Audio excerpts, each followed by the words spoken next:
Sebastian Martinez with MMAnytt and Studio MMA here with Jen's Little Evil Pulver, who faces Sammy Assis at Superior Challenge 9. So first of all, how are you doing, Jens?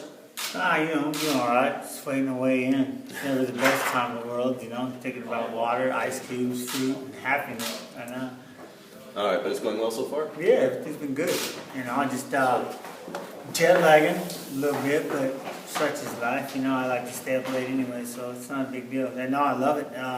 Weather's great, I'm used to the Iowa weather, so it's not too cold. So I'm from the south of Sweden, and I think this is too cold, but you have no problem with that? No, this is easy. This is very easy. There's no wind blowing, so I'm real good right now. Alright, excellent. Well, now you're facing Sammy Assis, who's a big name in Sweden. What do you know about him, and how do you see him as an opponent?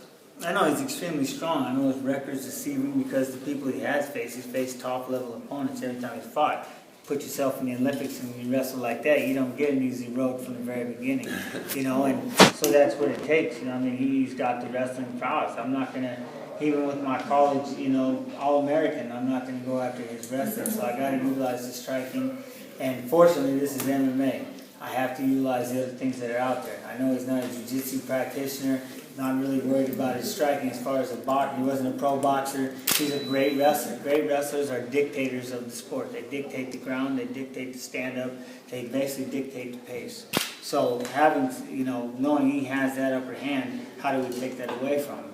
Utilizing the jab, utilizing front kicks, utilizing different positions, and then just keep him working. Don't let him stop, sit on top of you, and just start grounding and pounding, because that's his world. Now, he's coming off 3 straight losses. Have you seen any of those fights? And if so, have you taken anything special away from him, aside from what you just said with the jab and ground? Not really, because I'm coming off 8 losses, maybe not straight, but I had the 4 losses in a row in the UFC. And, the one thing about us getting older, the difference is, for me, I'm not going to speak for him, but for me, it's been the mental. Physical, everything. I look at Sam right now, that's amazing. How old is he, 42? Yeah, 42 plus. 43? Even. He looks incredible. Are you kidding me? People are aging differently these years. But the thing that doesn't change is this, the mental. And I know he goes through the same thing I do. Knows the opponents, and he's always out there working, and he's trying. He's like me. It's just like in baseball, man. If I go hitless in 8 times, but I'm at the plate 200, nobody's crying. If you can do 1 hit leads to another hit, but it's because MMA and the way that we fight, we have to. It's like, oh my God, you've lost 3 times, and unfortunately, 3 fights may happen in a year and a half. So you lost 3 times. It's been a year and a half. You had to carry this with you. So how do we get out of that slump? I'm in the same slumps he's in. In that aspect. Maybe that is age. I don't know. He's fighting an older opponent. I'm fighting an older opponent. So that equals that out. So we'll see how the same way I'm going to get over those losses, he's going to have to figure out how to get over his losses too. Mental. Okay. Well, now you're a true veteran of the sport. You've been in the game a long time. You fought a lot of big fights. Throughout such a long career, are there any fights that you look back on fondly, or any particular wins or fights that you hold highly above others? Yeah, me and Bozo, Stephen Paulin. And because, again, I always told you, it's not because I won, but what it is it's the fact that start dancing. But it's because it's how hard we beat each other up. Right. And the friendship I made afterwards with him. He became my brother after that fight, My fights with Faber, of course, me and Penn have recently become friends in the last few years, and I love them, And so those are great fights. There's been a lot of historical fights for me, especially in the UFC when you're pioneering and starting a division, and you're the first ever 155-pound champ. Every one of them was a pioneering moment. So my whole career, basically. I even got to take the losses with the wins, and they've helped me learn something too, Well, it sounds like a pretty fair assessment. Now, you're main eventing tomorrow night at Scandinavia. Yes. And back in the spotlight and fighting here, a big opponent. But how do you see the fight going? If everything goes according to plan and everything goes the way you want it to, how do you win the fight? Neutralizing his wrestling, using my boxing. I tried to get away from everybody, left hand, everybody knows about the left hand. Here's the thing, good. I'm still trying to figure out how to throw it again. I've gotten away from it, And that's the thing. Here's the one lesson I'm going to tell anybody as you're getting older. This is fact. The older you get, you forget to pull the trigger. What I mean about that is you've seen so many perfect punches.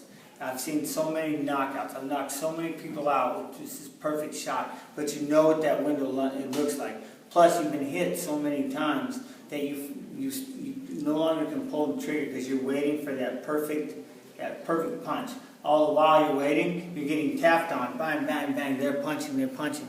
When you're younger, your setups were throwing 6, 7, 8, 9 punches to get that one punch in.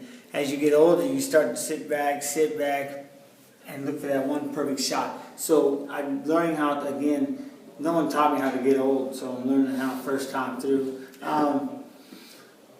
Pulling the trigger and not aiming so much. Make myself pull the trigger, use my punches to set things up. If that works, if I circle, that'll nullify a lot of his wrestling. And outside of that, let's go to the ground. Everybody thinks I suck at submission, so I'm going to have to show somebody something. All right, well, style-wise, as always, we're making a very exciting fight.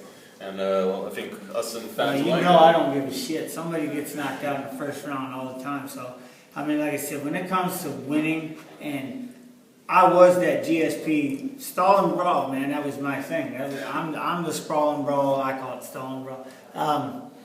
But when it came time to win, I did just that. I won. Never exposed myself more than I had to. Always stayed ahead, controlled the pace.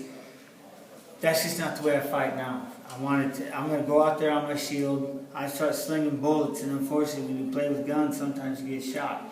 Such happens, but I want to keep going out there and throwing it. I'm just here for the fans. All right, well, spoken as a true fan of the sport yourself, too. Thirsty.